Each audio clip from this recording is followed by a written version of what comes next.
Welcome to the bold analysis, ladies and gentlemen. 4 politicians have been tapped from Mount Kenya to lead what is dubbed as town hall meetings. And if you ask me, it is just part of the intelligence-led operation to gather intel on what Mount Kenya region feels or what they are saying against Ruto regime. It has been a while since William Ruto made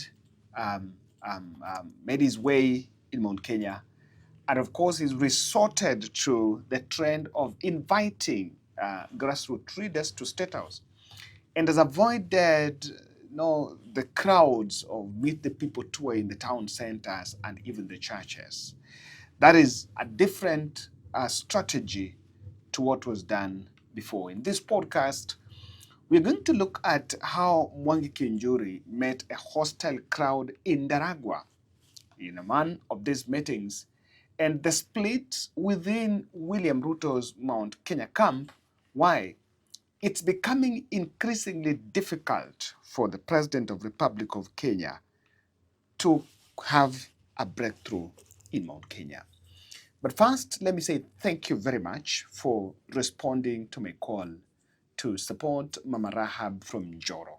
Yeah, Mama Rahab, we've been doing this for a project of August to put up a house for the blind mother who also was living in a very deplorable condition. But on top of that, had also given an opportunity to some young boy who was abandoned in the community.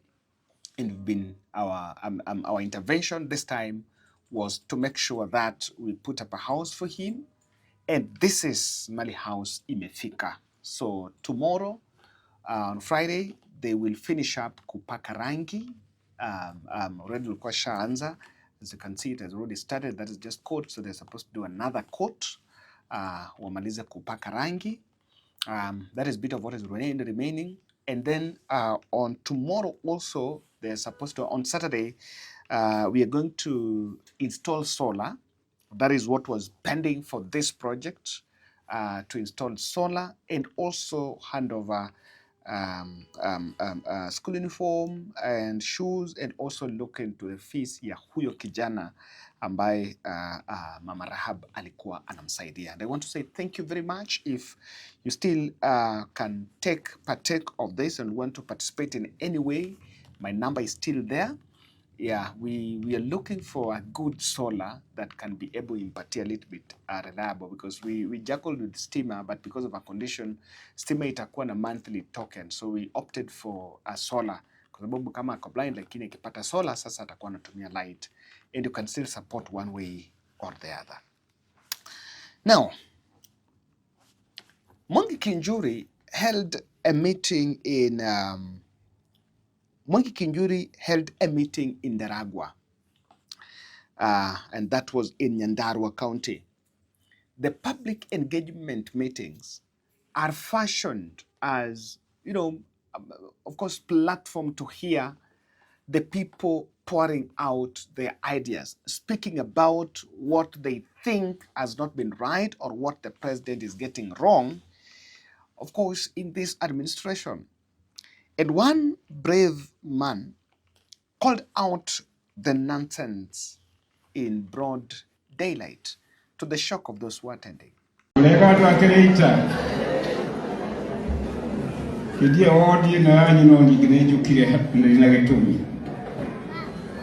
reason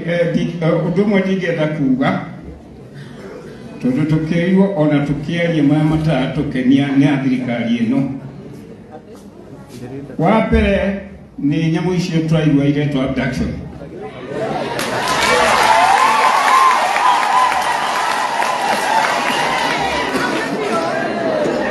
Utie kindu keruo ta guthika mundu kana akorwo ari boici tutikwenda kumuthika. Wa keri ni tutige gukona atongoria maratutwarithia ta tuteciragia.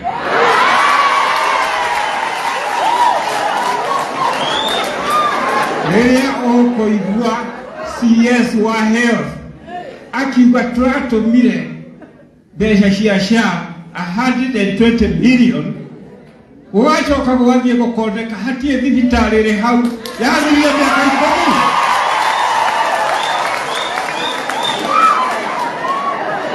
10 mbia icio rĩ ona itarĩ mũũgĩ mũno rĩ irathire mĩhuko yao.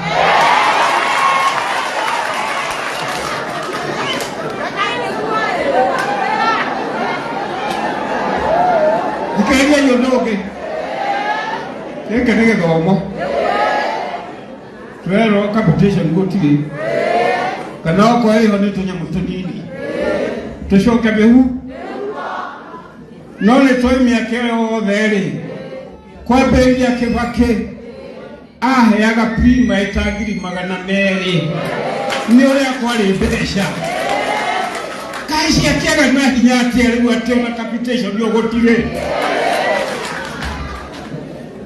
eno ne vitali uge SHA nyene leketie SHA grisho na kuzi vitali gerodi kizole leketoge na virikari responsible. Whatever you say is what you do.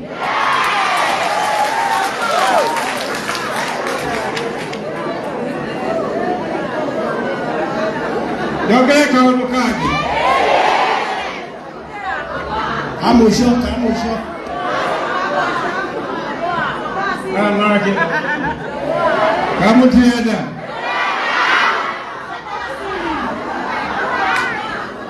Mheshimiwa George Gachagua. Na rastia da kwaleria oteithie handu. Kwaleria ha. Wewe muzikahithe. Betucha na modo. Mheshimiwa halika ondako letie rastia. Na gegutumira to relevant information. No horaga wabici yaku mundu uria woyaga ndaheaga kiriarai. Nego kuhoya leo tu hatozo ndio la kamweke kagi.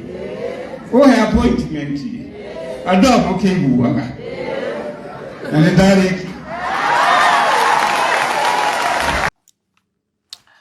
Yes, he's spoken in Kikuyu and he's really calling out and saying, like what he say there is, let's do what it is.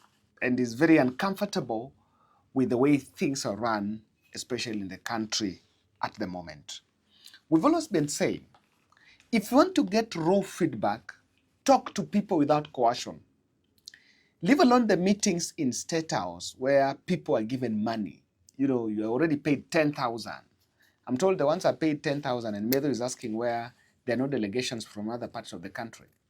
So leave alone these ones where you paid someone. They already bought his loyalty. That person cannot challenge you. And there is no give and take. If you give Mwananchi microphone and you tell him or her, tell me your idea, tell me what it is, even if president is seated there, the president will hear the truth. So long as this person has not been paid. Amen. And there is a raw feedback on what exactly is happening. Things are not going to be good, easy, if we think that the slogans are going to work or the slogans are going to sell. I listened to Gathoni Mushomba's analysis about the Kiambu leaders meeting with the president yesterday. Kiambu should be detached from Mount Kenya region, iwe a region of its own. That is the demand and the request they delivered in State House. In buses, 6,000 people went to tell the president they want to be a region of their own. Yani, hakukuwa na agenda ingine. Yani Kiambu, hakuna soko ambayo haijamalizika, rais anafaa kujua. Sababu soko zote za Kiambu zimemalizika, zimejengwa, zimeisha. Hospitali zetu ambazo zilikuwa zinatengenezwa na serikali kuu zimeisha zote. Barabara zetu zote, hata zile za Githunguri, zile za pale Magomano kwenda Uplands, zote zimeisha. Hakuna wale ambao walikuwa wameenda huko kama representatives wa Githunguri, wale ambao wanajifili wao ndio sasa in charge. Walienda kusema barabara zimeisha. Yes. Soko zimeisha, hospitali ziko sawa, Mau roads zote zimeisha. Watoto wote wetu wa shule wamepata capitation. Watoto wa university wamepewa pesa ya HELB. Hawana shida. Wale wakongwe wetu wa Inua Jamii wote walipata pesa zao wote. Wakulima wa kahawa wako sawa. Hata hawana matatezi yoyote, malalamishi yoyote. Wakulima wa maziwa wako sawa. Wakulima wa majani chai wako sawa. Sasa ile imebaki ni ajenda moja. Kutoa Kiambu kutoka Mount Kenya region iwe region of its own. Yes. The most disappointing part was that the majority leader ambaye ako na nguvu ya kutumia bunge na atumie position yake kama majority leader kuleta sheria ambayo inaweza favor Kiambu, yeye ndiye alikuwa wa kwanza kusema Kiambu itolewe kutoka kwa Mount Kenya region. Yet he was the co-chair of Ndaragwa report. Unakumbuka ile report? He was the co-chair. He had the opportunity to sneak in or to present the agenda of one man, one shilling, one vote. Mimi mwenyewe nilikuandikia barua wakiwa na Kalonzo Musyoka na nikawauliza wakubali hiyo agenda iwekwe katika hiyo agenda za Ndaragwa report. Wakakataa. Kalonzo Musyoka aliniambia ni Kimani Ichung'wah alikataa. Barua yangu walipata lakini walikataa kuweka hiyo agenda. Number 2, Kimani Ichung'wah being the majority leader and being the chair, the co-chair or the vice chair of the House Business Committee katika bunge la taifa, anaweza leta mjadala wa kufanya ile mipaka mpya ya counties and region, inaitwa delimitation of boundaries. Na unajua katiba yetu inasema tunafaa between 8 and 12 years tangu katiba mpya itengenezwe, tunafaa tuwe tumefanya hiyo. Lakini he cannot use his position to create a good opportunity to divide Kiambu County to many constituencies so that he can provide the right to fair representation in line with the Kenyan constitution as the majority leader. All he can do is to carry 400 people from Kikuyu constituency, 400 people from Githunguri, 400 people from Limuru, from Juja, from Thika, from Kabete, from Lari, from Gatodo South, Gatodo North. Waende State House, wacheze muziki, wakule mayai boyo na madazi chemusha, na wacheze dance na waombe, waambiwe mwadhani ya gosho rege, and then watoke huko kama wamesema wanataka Kiambu iwe region moja. What hypocrisy in politics. The same MPs wenye walikuwa wameenda State House na mabasis hawawezi fanya mkutano ya siasa kwao kwa sababu siasa zao za kupitisha finance bill ziliwageuka.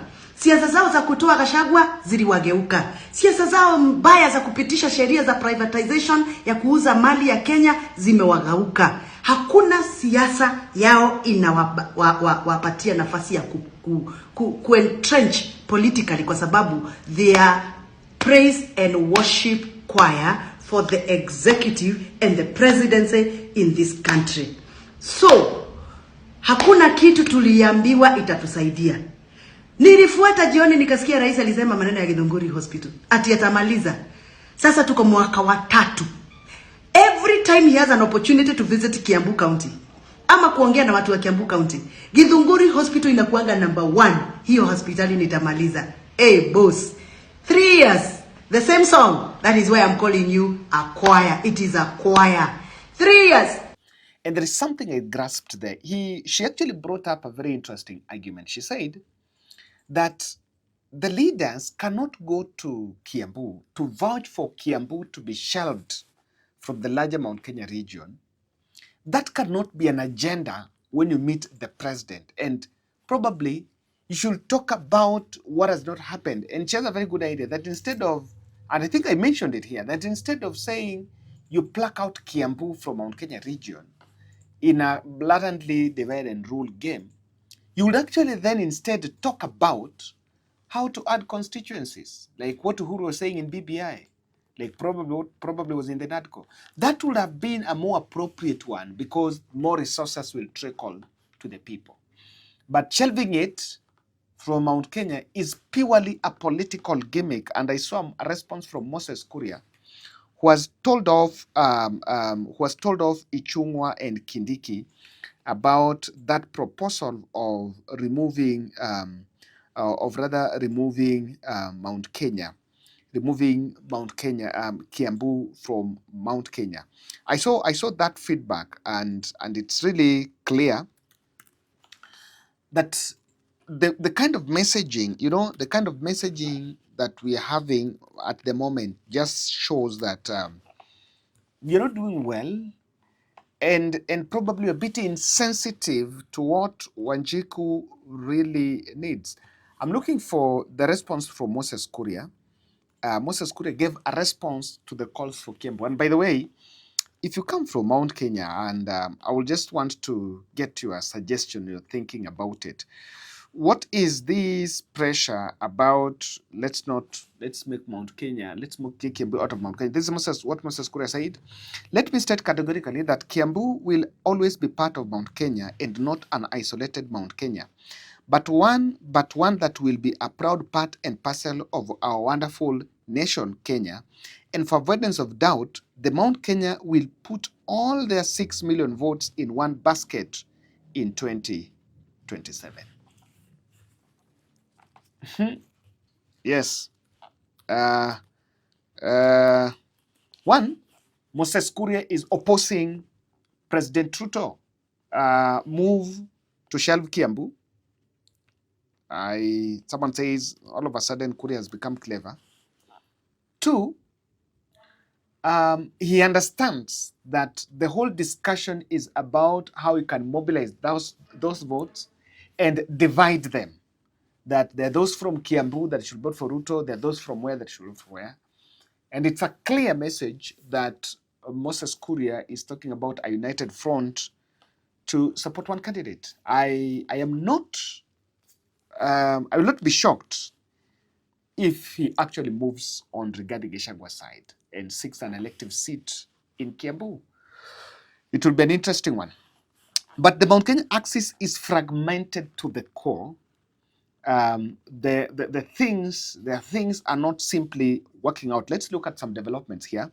Embu Governor Cecil Marire, who fell out with Kindiki and is the UDA chairperson, withdrew from the Mbere North by-election, and despite of her being the governor of Embu and also the chairperson of the UDA party, he's not been leading campaigns, while CS Geoffrey Ruku, who was the then MP, is the one battling Rigathi Gachagua team in the Rigathi Gachagua camp in Mbere.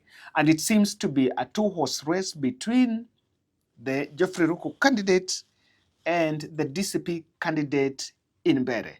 So remember, in the wake of developments, there are also reports that President Ruto thinks of dropping Cecil Mbarire as the UDA chairperson, of course, in the spirit of forming a coalition agreement with Raila Odinga. While Eric Wamumbi moves around with President Ruto, of course, taking him around so that he can be charged against Rigathi, Betty Maina, the Muranga Women Rep Mary Wamaua, the Ndaragwa Member of Parliament, and Sabina Chege have been absentee in president's events. Of course, Sabina Chege attended the PG, and quite a number of them have been absentee in some of those meetings. While Kindiki, Kiunjuri, and Ichung'wa have been tapped to lead Mount Kenya campaigns, things are still proving to be tough. William Ruto is even trying to juggle around with the hustler narrative of how he came from the rags, but not really a convincing selling point. Now, these are the factors that is causing the gap, the messaging hard time, and to me, it will take the president to himself to go to talk to the people. The people that are being sent here, I look at the caliber, of course, their profiles also is an issue. It's going to be a hard time. It's giving a hard time to have the messaging gap in Mount Kenya. The first factor is, after the Rigathi Gachagua impeachment, a nationalism narrative was floated. And from there, no one from Ruto government is talking about Mount Kenya economy.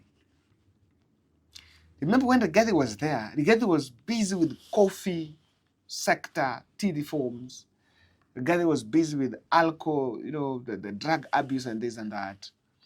There was a lot of discussion about the state of the economy. Of course, the Mount Kenya economy, the agricultural economy there, the milk sector reforms. Not so much, and no one is talking about them, because I think the Kindikis cannot talk about it and cannot handle it, because it is not, if they talk about it, then you are actually a tribalist. Kindiki empowerment programs have also failed to click. They were supposed to be the changing point. They were supposed to communicate something, but it's not clicking, because beyond the tents, the two-term chants, and the money given at those forums, there is nothing huge to take home. Ruto has a case to answer on abductions. Whatever it takes, I don't think he will escape the accountability question on abductions. And I did say that for the J25, J24, things happened, and it is very clear that the issues of abductions and killings were actually at the center, will actually be at the center of the campaigns in 2027. And the narrative that the president killed the Gen Zs, killed our children, I don't know, I'm not seeing him getting away with it anytime soon. I've seen the patches of coming up with compensation, panel, experts, this and that.